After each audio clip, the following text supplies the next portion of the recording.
Welcome to the Natural Visionaries, the podcast where we redefine success in motherhood and in business through faith, purpose, and community. I'm Anna Bordner.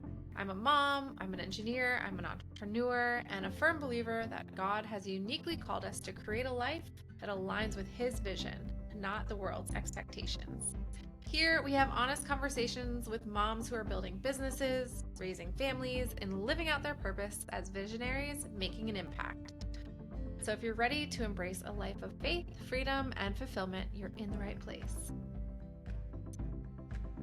Hey guys, today I am going to be interviewing my friend Elizabeth LeGore. She is the owner of Vagabond Apparel boutique in Palm Beach Gardens, Florida. She also just opened a second store, Vagabond Apparel Kids, and she just has a really cool story from going from college through working at Lululemon in corporate and actually getting released from that job, starting a business while her husband is switching careers, and then having a child with pretty intense medical needs, and just thriving and trusting in the Lord throughout this whole process. So I hope you guys enjoy her story as much as I do. Hi, Elizabeth. Welcome to the Natural Visionaries podcast. I'm excited you're here. Hey, thank you. So, Elizabeth is an owner of two boutiques in North Palm Beach, Florida, and I've known you, gosh, for quite a few years now. Yeah, I would say at least like 8, 9. Yeah. Yeah. So, Mm-hmm. just from like me doing events in the Mm-hmm. area with like oils, booths, and then like our friend Lauren was on the podcast, Lauren Donna. And Lauren worked for you for a little while. Oh, we should talk Yeah. about that when she was on, which is Uh, like a nice little segue. Um, so just like mutual friends, and her boutique is like, if I were to pick out my dream closet, it would be full of all these clothes. So you are like this gifted and talented stylist that has this well, beautiful thank you. boutique. But enough of my intro. Tell me a little bit about you, who you are. Are you a mom? What do you do? What do your days look like? How'd you get there? Let's start with the whole thing. Perfect. Yeah. So I'm Elizabeth. I'm originally from Maryland and came down to Florida to go to Palm Beach Atlantic University, where I studied entrepreneurship. So I always had like a dream and passion to own my own store, which is really cool. I'm a mother to David, who is 8 years old, am second grade right now. And then I'm married to my high school sweetheart, which is kind of fun, Eric, and he's a fireman paramedic at the town of Palm Beach. And then, like you said, Anna, I own Vagabond Apparel boutique in Palm Beach Gardens. I just opened a kids store, fully dedicated for newborn to size 16 a month ago. So a lot going on. Yeah, and I totally said North Palm. I forgot it was Oh, Beach but Garden. originally it was North Palm, so you're Okay. correct. That's Yeah. I was just like rewatched your reel and I'm like driving, down US 1 in my brain. Yeah, for sure, for sure. Well, that's so exciting. Okay, so I didn't realize you studied entrepreneurship. That's I pretty did. cool. So you got a step ahead there. But you didn't really Yeah. start there. You didn't start with your own business. When you got out of No, college. yeah. So, in high school, I worked at like a surf shop back in Maryland for a little bit. And, I was, 90s, 2000s, was totally into like Roxy, Billabong. Like that Oh was yeah, my I worked at Ocean wardrobe. Magic for a summer. Yes, exactly. And then I came down to Palm Beach Gardens. It was Palm Beach, very different. I got a job at Rapunzel's Closet on Palm Beach, and it really introduced me to like the higher end fashion. So at the time, it was like Juicy Couture, Seven Jeans, dating myself, but it was very cool to a girl from a small town, and I really like loved the fashion and the quality of it.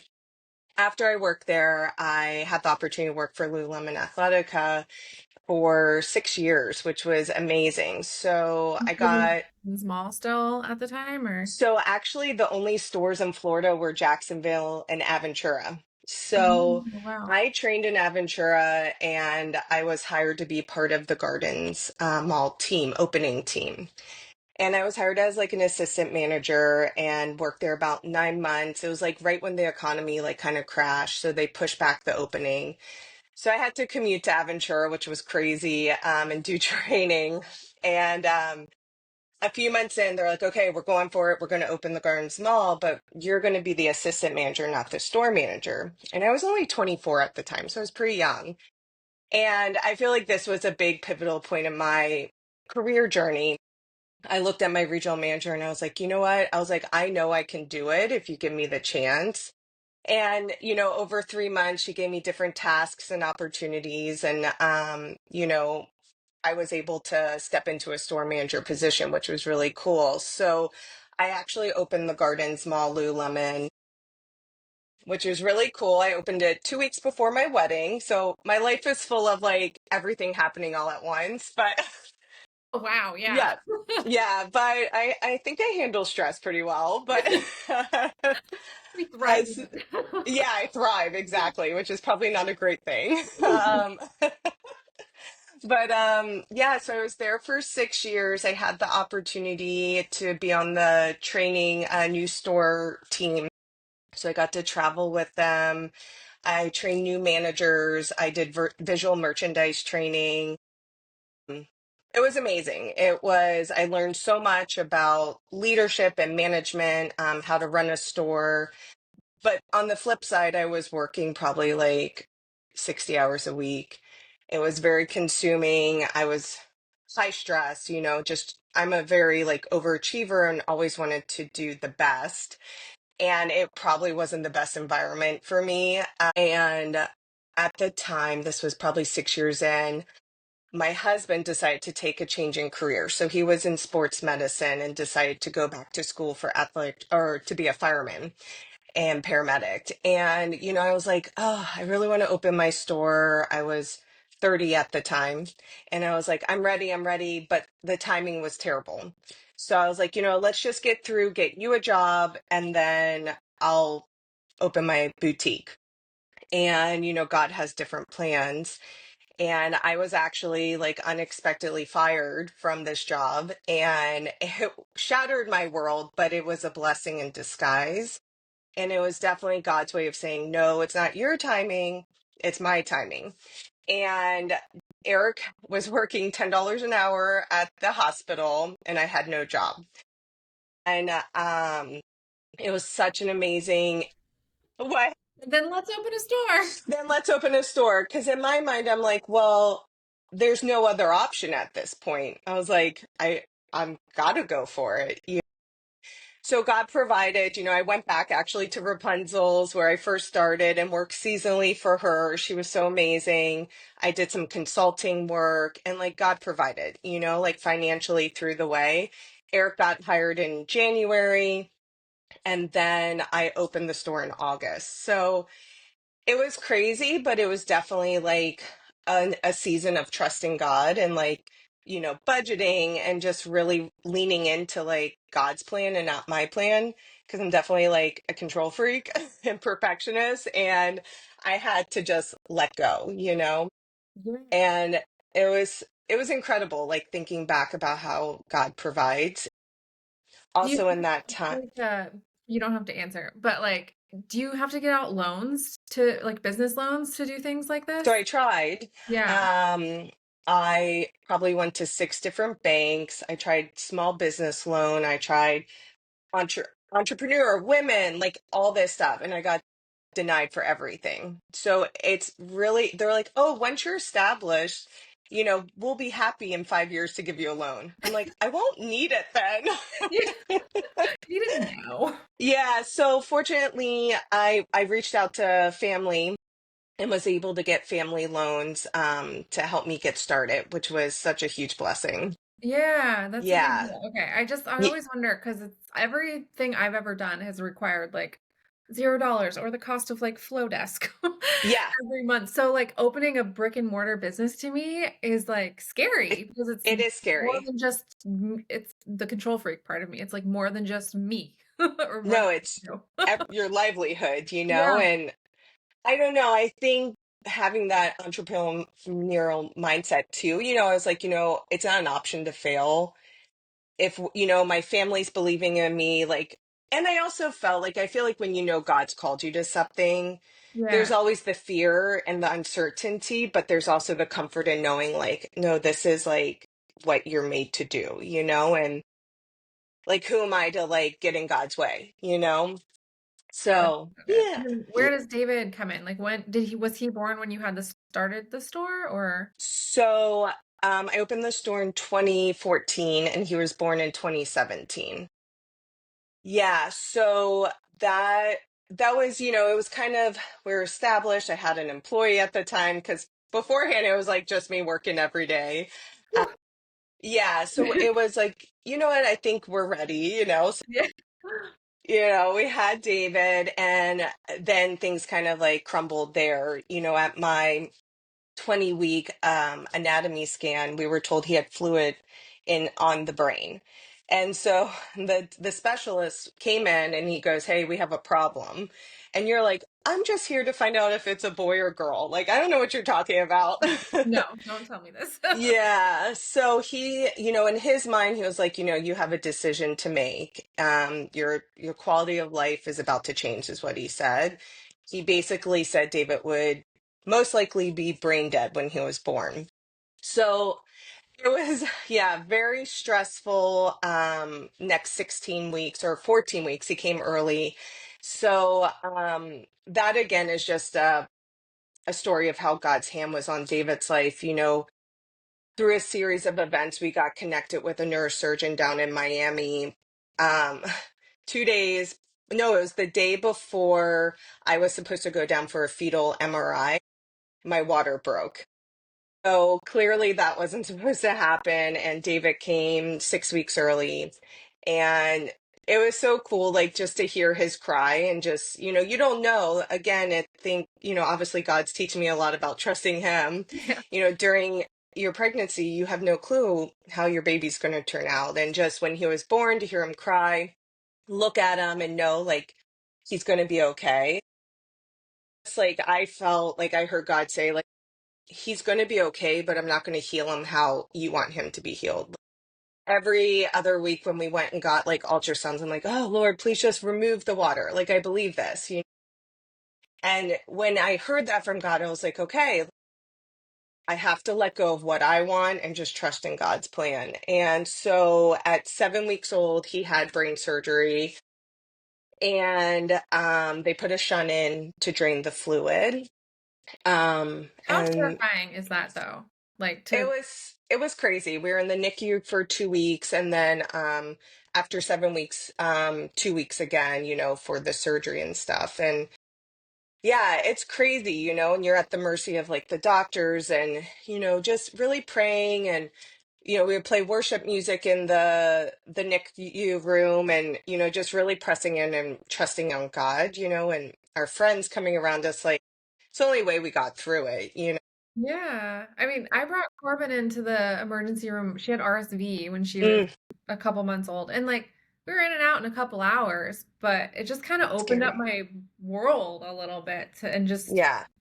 to be in there for how long were you in the hospital with him, did you say? So it's 2 weeks and then another, I think, like week for surgery. Yeah, it's like the Twilight Zone almost. You kind of just like get in this zone and yeah, I mean it's challenging, and he's been in PT, ever since he was like 10 weeks old. And it was hard for him to like crawl and roll over and he didn't walk till he was almost 2. So but like he didn't give up, right? So like if you look at David now, you would have no clue that he's gone through all this. Like he's a little delayed and maybe like some of like he's not as fast as the other kids or he has like depth perception issues and things like that. But like considering that he's had two brain surgeries, two eye surgeries, like he has other diagnoses, like you would have no clue. And he's like, what is this, Blues Brothers fan? And he's Oh out my there gosh. singing and Yeah, dancing. he loves music, he loves singing. We go to Orlando Universal all the time and like he's one of the Blues Brothers. They like let him use the mic and play his harmonica and sing. Like it's so funny. Like he's such a little light and I feel like a lot of people, they meet him and they're like, "Oh, there's something special about him," and we know that's like God's favor and just like protection over him and stuff too. But yeah, so it's crazy, like crazy journeys. And I don't know. I just think in it all, like God's, gotten us through it. And it's definitely challenging, but I can't imagine going through all this without having a relationship with Jesus. Did you have to do a lot of pushback in the beginning when they were like, you have a decision to make? Like, what do you say to them? Oh, I mean, that was, no, it was instant. I said, there is no decision. That's what I said. And I Yeah. was like, please don't bring that up again. And Yeah. yeah, so, but even now, he did have to have a shunt revision at 3 years old. So another brain surgery. And he has thrombosis and visual, like spatial awareness. So he's had two eye surgeries, like his eye was turning in.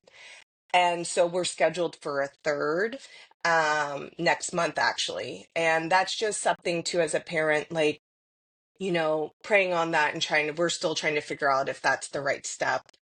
And I think that's kind of their journey all along is like you have your medical experts but at the end of the day, you're still the parent and probably have, the instinct to know what's like best. So yeah, so it's hard to second guess yourself too, in those circumstances. And What did your yeah. help look like at the store throughout all of this? Yeah, so the when he was first born, it was really challenging. It was kind of I had a group of girls and I honestly I'm trying to remember. I feel like it wasn't very stable because it was probably a very stressful time, but fortunately the past 8 years I've had my manager and she's been amazing just to be a support and be able to step back when I need to step back. So I think I hired her in like June, and that was the summer David was born, and she's been with me ever since. So, which is amazing. Yeah, that is. Because I can't do it all, right? So, yeah. So what, I mean, I'm kind of skipping a question. I'll go back though, but like talking about all this, what was like the most challenging part throughout all of this? And how did you get through it? Yeah, I think as a mother, I think it's, questioning God why he would let this happen. You see all these other, I was at the age where all my friends were having kids or had kids, and you're like, well, they just complain about not sleeping, and then it's like, I'm like, okay, well, we have therapy 3 times a week, I could just have brain surgery, like the diagnoses keep coming and coming. And I think it's trying not to, be bitter about that and feeling like robbed of like what I had created in my mind of what it would be like to be a mother and then like the reality of my situation. So honestly, that was probably the hardest. But I mean, looking back, like the joy David is and like the journey and how resilient he is, like I don't think I would change it. You know what I mean? Like with like the challenges came so many blessings and um yeah, but that was definitely the hardest for sure. Yeah, so Yeah. you kind of touched on this, but like in light of David and mo of motherhood and your business, what did success look like maybe when you started versus how it's changed and what it looks like now? Yeah, for What it- sure. So, no, that's a great question. I mean, definitely like in my 20s, like success was like, going up the ladder. Like, oh, I was a traveling manager. I trained new stores. I did visual merchandising. I was named manager of the year in the company. Like crazy, like "Ooh, look at me, Yeah. But really now it's like finding that balance. Of being an entrepreneur and being able to like step back and enjoy my family, go on trips, we love traveling and taking adventures, going to all my son's activities at school, meeting him for lunch at school. Like that's success to me now, and being able to train up a team who can run my store and have the passion and the love for what we do, and share that with the community and, and work in partnership with them, but not feel like I have to be there in store 40 hours. Like, don't get me wrong, I'm working 40 plus hours, but there's the behind the scene things and I'm able to have the flexibility. Um, to have a successful business and like be a full-time mom, you know? How did you release that pressure on yourself to like do it all and then like decide, okay, it's time to hire more people and it's worth the Hmm. cost? Like, talk me through how that worked for you. Yeah, yeah. Payroll's expensive. So, Yeah. yes. Amazing. Yeah. So I think I just had to let go. I mean, again, like going back to like being, type A, control, like I had to let go and know like it's not always going to be perfect or how I would do it, but what's the cost, not being with my son and seeing him grow up. So letting go, I think is really important and just looking every day, every year, like what's most important today, you know? And so that's how I try to schedule my week and look at it holistically from a personal and a work and try to find that balance. Yeah. Do you go through like, do you plan in like seasons for your store? I guess you kind of have to. Like everything Yeah, is for like seasonal. quarterly, yeah, Yeah. we'll plan quarterly, monthly, all of that. Yeah. So there's definitely times like where it's busier, like Christmas, right? So I know there's 4 weeks in the holidays, like I'm going to be, at the store every day or, 6 days a week. And that's fine. And then I need a time of rest and reprieve after that. So just, trying to find a balance. And I guess I've never been a traditional where I have to have like a 9 to 5 or 5 days a week. Like I'm okay with like a little more fluid schedule, um, where we're able to take like a 2 week vacation in the summer or whatnot. So, yeah, so I guess it's just a little unconventional, but I like it. Yeah. Do you have any daily rhythms or habits that keep you grounded and focused because of this chaotic schedule and Yeah, yeah. commitments? I'm working on it, so I can't say honestly yes. I need to do a better job of like creating more me time. So in the mornings, on those great days, like I wake up, I have my quiet time, I go for a walk or go to the gym, and then I feel, set up for the day. But it doesn't happen every day. No. Oh, yeah, no, that's Yeah. really. What Still about working on it. I know, right? I think we all are. Um, do you incorporate faith into your parenting, your business, or those daily routines? Yeah, for sure. I mean, ever since I opened the store, I knew, God had to be, I always say he's my business partner, it's cheesy, but I'm like, if, or when things get rough, like with COVID and like our plaza has construction going on, like, and I get stressed out about like paying my employees, paying my bills. I'm like, you know what? God wouldn't have gotten me this far to fail me now. So, I try to incorporate that mindset with my team, little things, Easter, like posting a Bible verse or Christmas. So I, in my own way without like pushing it down people's throat, try to like let people know like my faith and where I stand. I have customers like I've prayed with and things like that, which is great. And yeah, so it's definitely important and definitely, in our family as well. It's amazing. Okay, so what's something you've let go of in the season to create more space for what matters most, besides Hmm. money and payroll? Yeah, Or maybe there's I know. I would say kind of shifting a little bit of my mindset. And even what I mean with that is even like at home, you know, I would come home after a long day at work and like, I don't know, the laundry wasn't fully done, right? So it's coming from a household where two people work full-time jobs, it's like we kind of split the workload. And I would just be like, why didn't the laundry get done? And then I go on this like rampant of like nothing's good enough. So I've really been trying to like take it back and just be like, you know what? Everything doesn't have to get done today. And that's not just for like my husband, my team, but for myself. And I think that's where it stems from is like my to-do list is probably 20 items long every day. And being okay with if I get 5 done, like good job, and taking a chill pill. Have you taken the Strength Finders test? I took it to back at Lululemon, we did that. I feel like is futuristic one of your top strengths? Do you No, remember? it was actually achiever, shocker. Yeah, mine too. Achiever and developer and then belief. Oh, that's awesome. Okay, maybe that's the achiever then. But I feel like I'm like futuristic and What's yours? achiever. futuristic achiever, like focus, discipline, like all the things that Yeah. you're like, I need a break. Yeah. I can't stop. But I'm like, I'm wondering if that's kind of similar to me, where you kind of see something, like your belief maybe comes in there. Mhm. Like you see something and then you want it done and then you get mad it's not done yet. Yeah. You have to like give yourself grace that it's like it's okay to take time or have someone else do it or just put that off to the side for now. Totally. Yeah. And being okay with not everything's going to get done. And again, like constantly have to tell myself, like, this is good. This is good enough, And yeah. So Mhm. that's a daily struggle, And it was funny, even before this call, my husband's like, why do you try to tackle the world in like 2 hours? I was like, I don't know. Same. I know you should see my list. I'm like, already.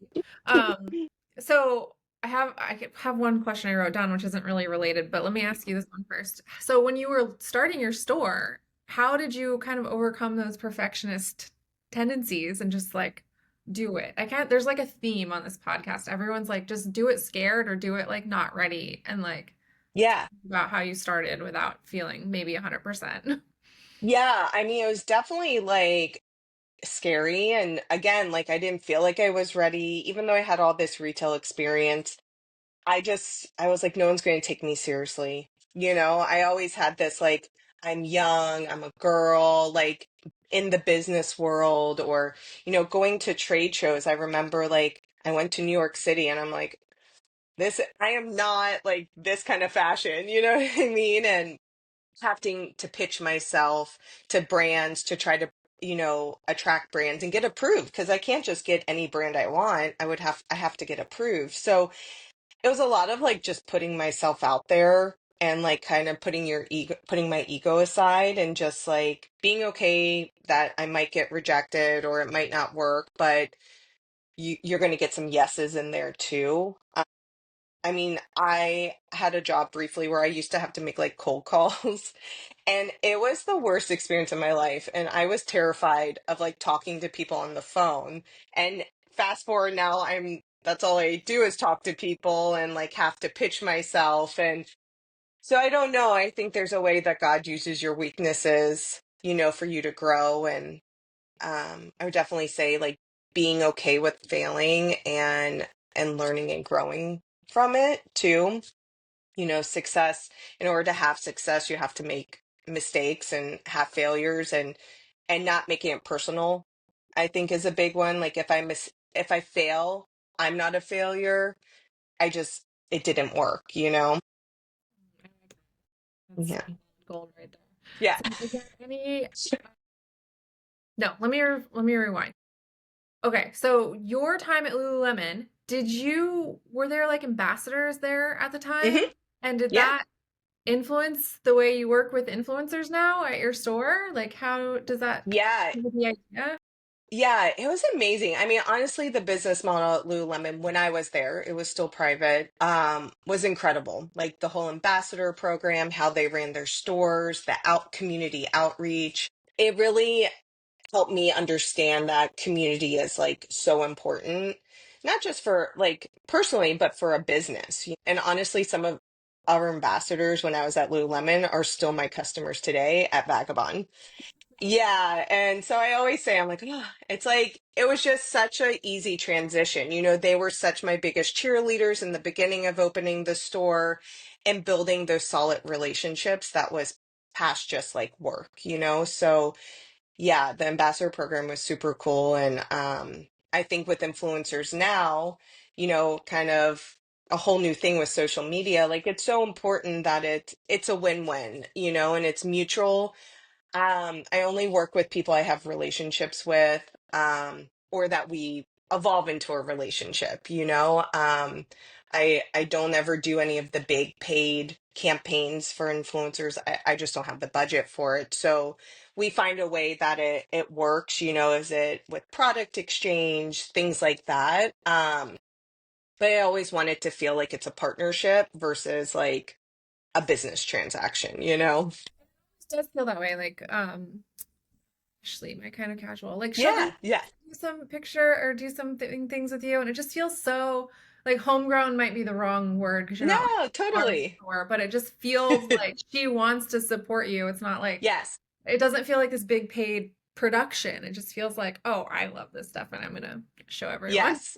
Yeah. And that's what I always wanted. I want the store to be authentic, from our interactions with customers, the community, it's if something doesn't look good on someone, I always tell my girls, I'm like, why don't you recommend something else? Like we don't sell just to sell. Like we want people to feel like great about what they're purchasing. Yeah. Yeah. Yeah. So, is there any encouragement you would offer to maybe another mom or business owner who's in maybe wanted to create their own store? Maybe she's just starting, or maybe she's burnt out. What would you tell her? Yeah. I mean, I would definitely say, gosh, a lot I would say. I mean, to go for it, I think if you have that passion and that drive, you just got to start somewhere.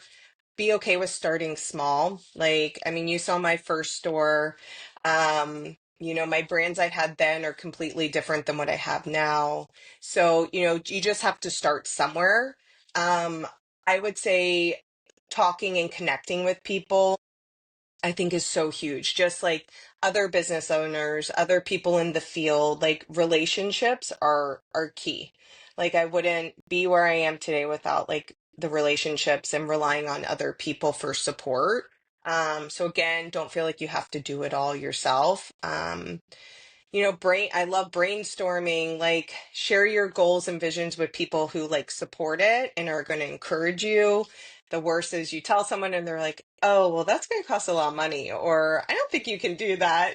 So be selective about who you share your goals with. People that are going to encourage you and be like your cheerleaders. Yeah. Yeah. Lots of stuff. So many things. What made you decide it was time to open like a specific children's shop? Yeah, good question. So I've had kids clothing in the store since David was born, and it was a goal, like a big goal, like that I always eventually wanted to do, but I just felt like the timing wasn't right. I don't know, I always believe you want to feel pulled into something and not push your way.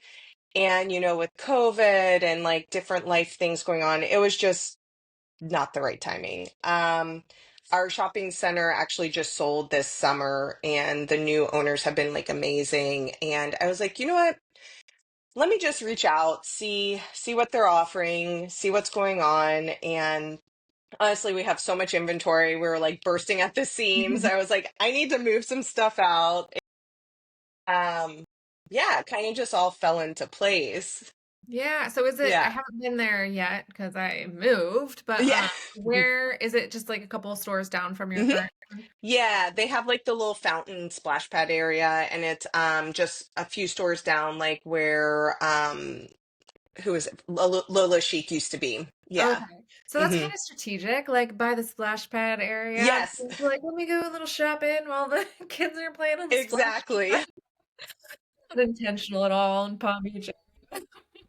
Yeah, exactly. Oh my God. So, do you have any more dreams or visions that's been on your heart lately? I know you just opened this big store, but like, what is Y- next for Vagabond? oh, gosh, I think that's it right now for now. Just kind of getting that running smoothly and yeah, and just open to possibilities. I don't have any big goals right now. I think just more personally, like we were chatting about, just kind of try to like simplify things and, just get back to like my routine for me, focus on myself a little too. So I think as moms, we're the last ones we focus, you know, we don't give ourselves enough time and space for whatever it is. So I feel like I'm at this season now where maybe I should be a top priority, right? Yeah, and I'm feeling that this year too. For the Hmm. first time ever, my kids are all in school, and the little one only 3 days, but in the same hours that the big ones That's are. And amazing. it's like, and of course I'm changing it for next year, but like it changed my life, and I needed that break after like 4 years of homeschooling and like a Yes. really hard homeschool school and having a baby. So like yeah, like health stuff and David and opening a Yep. store, like take a minute. It's okay. Yeah. Like it's okay to be in a season of rest and kind of like reevaluate and yeah. shift the priorities a little, right? So true. Yeah. Well, I appreciate your time today. Thank you Yeah. for being on the podcast, and tell people where they can find you on Instagram, TikTok, Facebook, where are you? All the fun. Yeah. So I'm Elizabeth LeGore. The store's Vagabond Apparel boutique and Vagabond Apparel Kids on Instagram. We're on Facebook. Our website's vagabondapparel.com. So check us out. Awesome. Thanks for being on, and definitely you will go follow them on Instagram. It's so cute. And your girls always do a good job of like showing me what I want to buy. Oh, yay. Thank you. For being on the show. Thanks. Thanks for listening, you guys. If this was helpful, please share it with a friend, add it to your stories, maybe leave a comment on an Instagram post or give Elizabeth a follow. Or if you're feeling really fancy, go and leave a review on podcast. It would be much appreciated. All right, you guys, we'll see you next week.